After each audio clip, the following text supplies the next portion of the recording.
Tiga.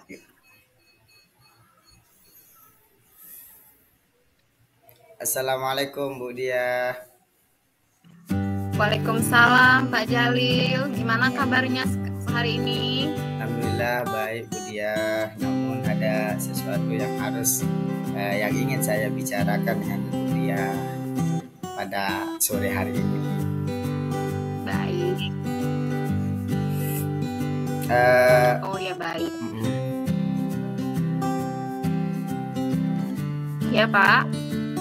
Bu Dia, saya ingin bercerita tentang kasus yang saya alami di sekolah saat ini,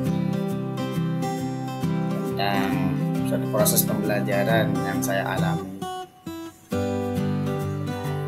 Mungkin nanti ada Pak. hal yang baru dari Bu Dia yang bisa saya terapkan, atau sesuatu yang beda jika kita sudah berbicara atau bercakap. Baik. Kira-kira permasalahan seperti apa itu Pak? Masalah saya tadi Bu ya, masalah ketika proses pembelajaran ada salah satu anak yang ketika belajar proses pembelajaran dia dalam kedapatan bermain ketika proses pembelajaran, dan seringkali dia bermain di kelas. Namun tadinya saya mau mulai menghukum, tapi masih saya berikan toleransi.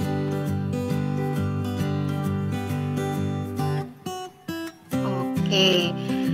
Kira-kira apa tujuan utamanya Pak Jalil yang ingin dicapai untuk mengatasi masalah siswa yang sering bermain itu Pak?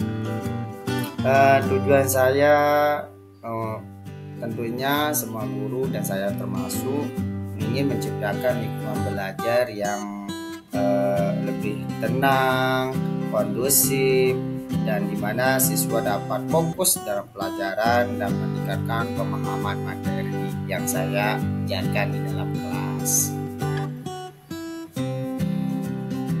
Gitu Bu. Baik, berarti Bapak ingin menciptakan lingkungan yang tenang, yang kondusif, sehingga Bapak dan siswa Bapak itu fokus ya dalam pembelajaran.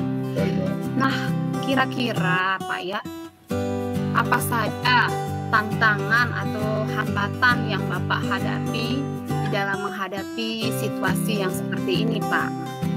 Tantangan utamanya ada beberapa siswa yang sering berbicara, mengganggu teman-temannya, dan sulit untuk diatur oleh saya sendiri sebagai guru di dalam kelas.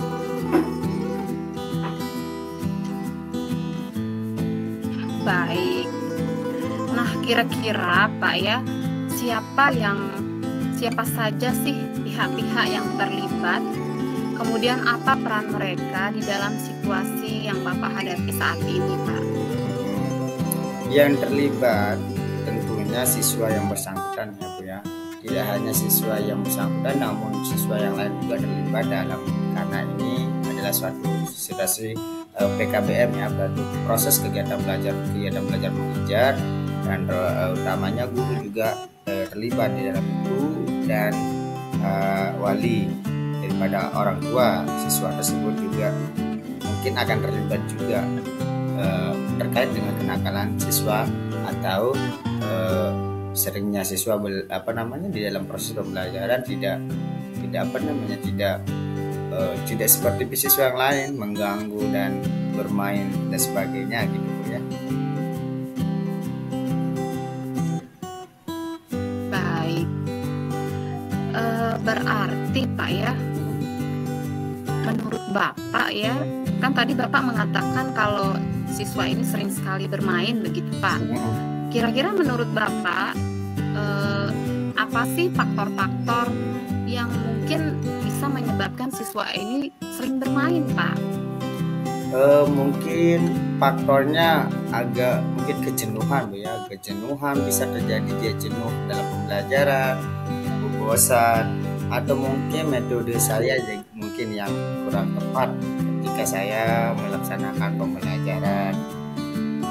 Mungkin begitu ya Bu ya.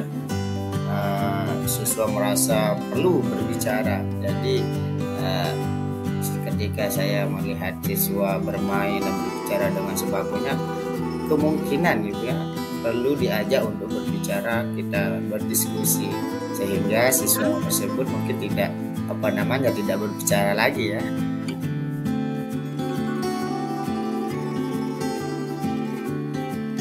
Begitu, baik Bapak. Langkah apa sih yang Bapak ingin ambil untuk mencapai tujuan ini, Pak? Pertama ya tentunya mengidentifikasi siswa yang sering berbicara dan memahami alasan dibalik perilaku mereka. Kemudian mengimplementasikan aturan kelas yang kita sebut dengan keyakinan kelas ya Bu ya, yang mengenai berbicara saat belajar. Perlu kita atur di dalam suatu kelas itu ya, menerapkan teknik pengajaran yang lebih interaktif gitu ya, lebih interaktif untuk menjaga perhatian siswa supaya tidak berbicara ketika menjelaskan atau ketika kita belajar dalam proses pembelajaran, memberi pandangan, penghargaan atau insentif kepada siswa yang mengikuti aturan atau keyakinan kelas dan fokus pada pelajaran. Kira-kira begitu Bu.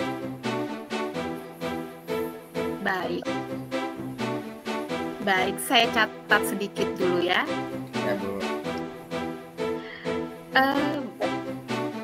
Pak, kira-kira ya, ini kan akan menjadi prioritas Bapak gitu ya untuk mencapai tujuan ini. Kira-kira bagaimana langkah Bapak supaya ini benar-benar menjadi prioritas utama bagi Bapak gitu? Langkah pertama adalah mengadakan suatu pertemuan dengan siswa yang sering berbicara untuk memahami alasan mereka, kenapa mereka berbicara atau bercandaria ketika proses pembelajaran tersebut. Kemudian nanti menetapkan keyakinan kelas yang harus kita sepakati, mengkomunikasikannya kepada semua siswa yang dalam kelas.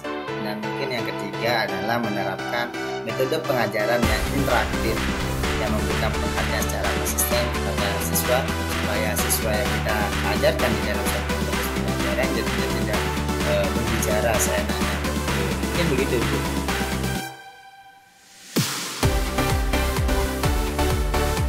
Oh iya, saya. Nah, Bapak tadi kan sudah menjelaskan langkah-langkahnya ya. Sekarang kira-kira Pak ya, siapa yang bertanggung jawab atas setiap langkah rencana Bapak ini? Siapa yang bertanggung jawab untuk Bapak? Mungkin guru yang bersangkutan di dalam kelas adalah yang bertanggung jawab untuk mengadakan pertemuan dengan siswa, menetapkan keyakinan kelas dan mengimplementasikan metode pengajaran yang tentunya interaktif ya. Jadi tidak hanya monoton guru saja yang berbicara kemudian siswa tidak diberikan kesempatan gitu ya. Kemudian tentunya wali kelas juga berpengaruh dalam proses ini karena saya juga guru mata pelajaran, jadinya perlu saya guru kelas juga. Kemudian mungkin orang tua juga dapat dilibatkan untuk mendukung penerapan atau keyakinan kelas kemudian bisa diberikan suatu suntikan kepada siswa ketika di rumah oleh orang tua.